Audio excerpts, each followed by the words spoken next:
Hello and welcome to your web exclusive demo for Festive Favourites. We're going to be showing you how to create a lovely little bauble ornament featuring the beautiful dies from Festive Favourites. We'll be going through a few different techniques and even showing you how we cut some of these dies out as well.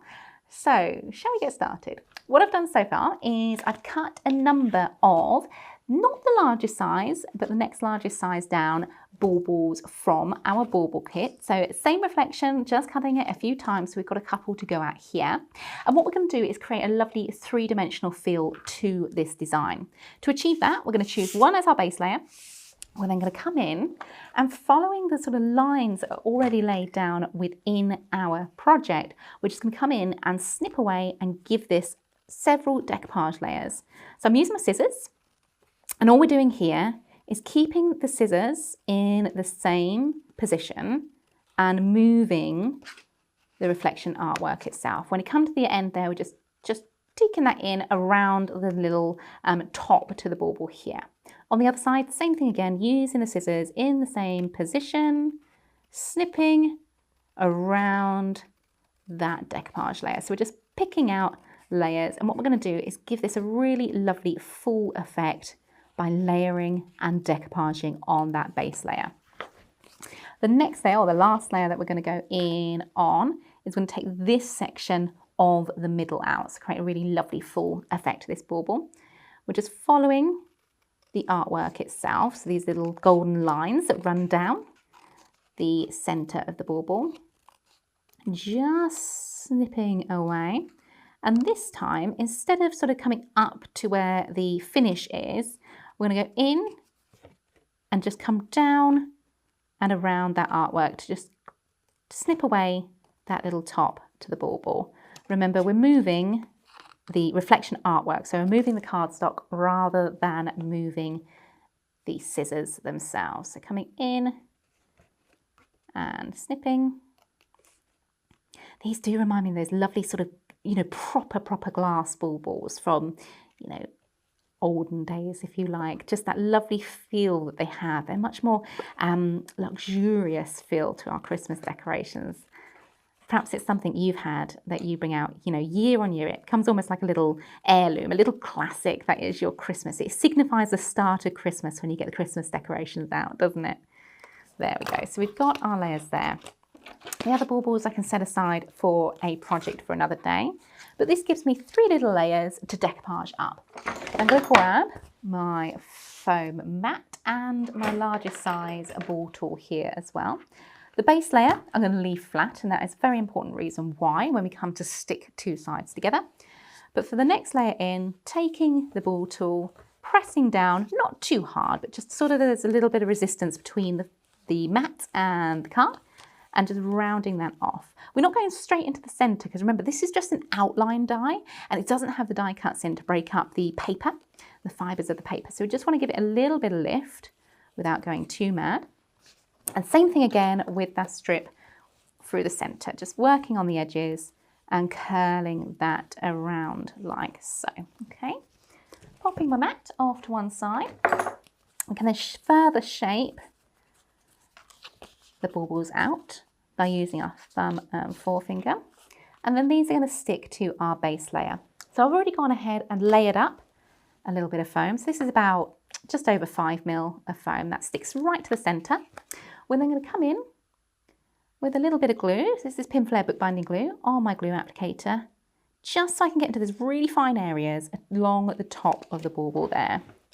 We're then going to stick our layers together, just making sure everything lines up. So starting on the top is a good way to go because that gets your alignment in perfectly to then layer down, making sure the top sticks and then shaping just through the rest of that bauble. Going to repeat that process on the next decoupage layer down. A little bit of glue with our glue applicator so we can get into those fine areas using our foam that we have stacked again, so just over 5 mil there, just to the centre, so that's the highest point of your decoupage layer.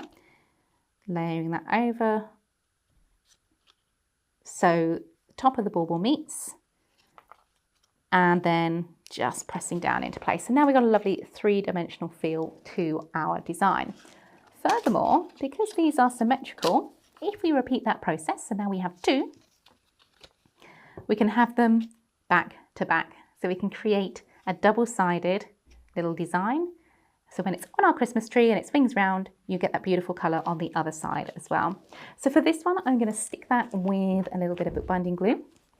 First off, going straight onto the bauble like so, and then going to squidge a little bit out and make sure we've got the top of the bauble nice and firmly stuck together.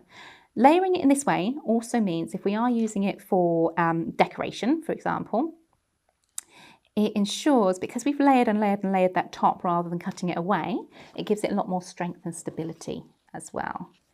So just lining that up like so, pressing our top together, wiping away any excess glue that we've got going on there, and that little last layer needs a little bit of glue just to stick everything in place.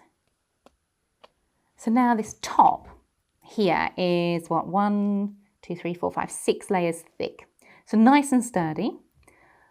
Once it's glued, once that glue has dried, it means we can go ahead and run our ribbon through there, and this then becomes an ornament for our tree as well. Just making sure that is stuck before I let go.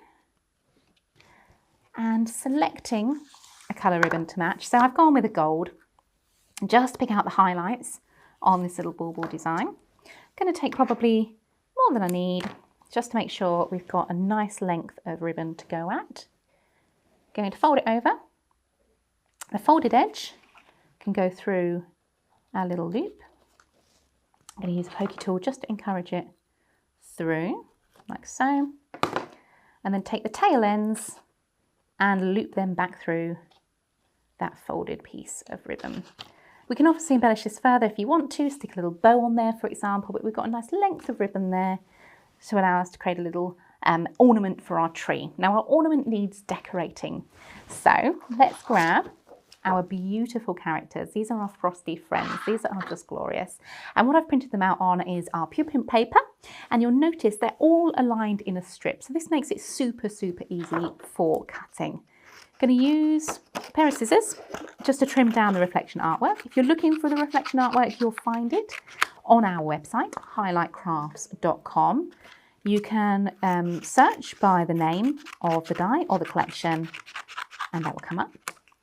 Just trimming down the other edge. And if I grab the die, you'll see all of those individual die cuts are all joined together. So this is on a Swift technology die, which means all of these will cut in one pass. Super quick, super easy. I'm going to lay that down over my artwork and grab some of our repositionable tape just to hold that in place. Going to make sure it's nice and even, so you've got that same amount of just a tiny bit of colour all the way around. Helps you line up, helps you guide as to where we're going with the die. Once you've got it in position, do stick it down with your repositionable tape, not just in one place, but top and bottom as well. That means when you add the pressure, the paper isn't then going to move around as it goes through the die cutting machine. And for our die cutting machine of choice for this one, we are using the baby blue, but we're using our extender plates because it's a longer die for this one. Into our plate combination, and then into our machine. Now with the positioning, it's just worth noting, I haven't layered the die all the way to the end. I've left a little bit of space between the end of the plates and the start of where the card and the die is. That is because you need a little bit of grip from the machine. So we feed that in, let the machine grab, like so, hold in place, and then just turn that through, all the way through. You'll feel it like cracking and creasing on the plates as it goes through. That just means it's cutting, and it will of course mark your plates. Don't ever worry about that, it's meant to do that. I'll move my little machine out of the way, take off the top plate and gently turn over the die set we're working with. Release it from the paper, so just peeling away that repositionable tape, and then these little guide holes we can go in and just poke, and it will easily release Oh, gorgeous little characters. Oh my goodness, they just make me smile. Just take a look at how cute these little things are. Just so, so sweet. Ideal for batch making, so perfect at this time of year for Christmas card making. If you are making, we do have a really generous angel policy at Highlight Crafts. You're welcome to make and sell as much as you like, as long as you've cut the artwork out. Oh my goodness, what conversation are these going to have? What little stories are you going to tell with all of your cute little characters here? We've got the gnomes, we've got the penguins, we've got the teddies. What are we poking out now? Another little gnome, a smaller size. Excellent. Let's just go in. I think we've got snowman left to come, have we? Let's have a look.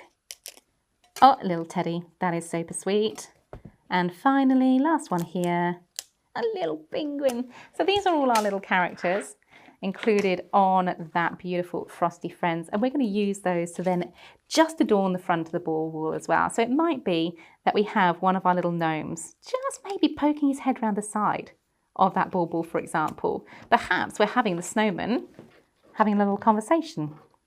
We've got one with his scarf blowing the other wind. The other one's waving. Hello, Mr. Snowman. What kind of conversation are they having? I think that's so, so sweet. And of course we can decoupage these up as well. So I think let's go with our snowmen because they're just so sweet. I like them. They make me laugh. And again, just rounding those off. Oh, I need a bigger size.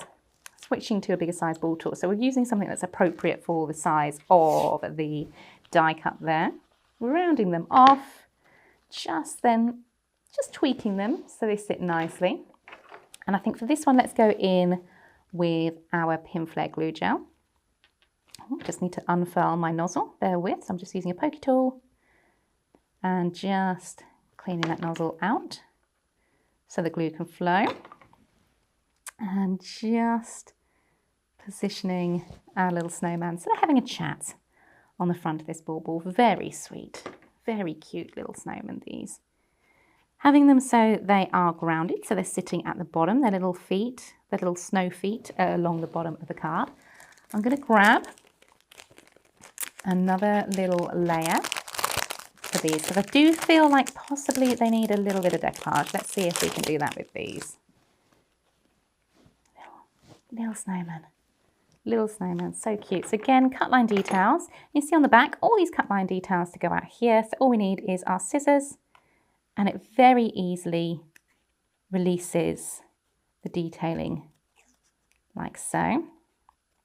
Just gives them a little bit more prominence for the front of your card. And same with this one, just releasing and then shaping to round them off. And once again, a little bit of glue just to lift them from the backdrop of the card design. Because we've heavily sort of decoupaged up the ball itself, it's nice to then repeat that process on the characters too. A little bit of glue on our little snowman like so. So those are those two little chappies. They're having a full-on conversation, but I do feel like we do need one of our little gnomes in there as well. Maybe a little secret gnome, a little smaller one, just sitting at the top. That's quite fun. So let's shape him off as well. Pop a little bit of glue just on the bottom where he'd be attached to the ball itself. And there we have. Really simple, but very, very effective. Decorating one side of your ball. You could, of course, go ahead and decorate the other, but that's fun to give you a three-dimensional ball design with our little characters decorating the front as well. Of course, we can always then repeat that process with the other colorways, with the other sizes as well to give you a really fun look. And you know what? Go ahead, add some glitter to this, make it really snowy, make it really frosty as well. Don't forget to share with us your makes over on our Facebook group, which is Highlight Crafts Official. Do consider liking and subscribing and hitting that notify button on our YouTube videos as well to keep up to date with all the new education content we're bringing you from Highlight Crafts. Thanks very much. Bye-bye. If you want to see more from Highlight Crafts, make sure you click the like button, subscribe by clicking the subscribe button below, and click the bell icon to receive notifications of all of our future content. You can also click here to see our latest video, or click here to see more videos like this one.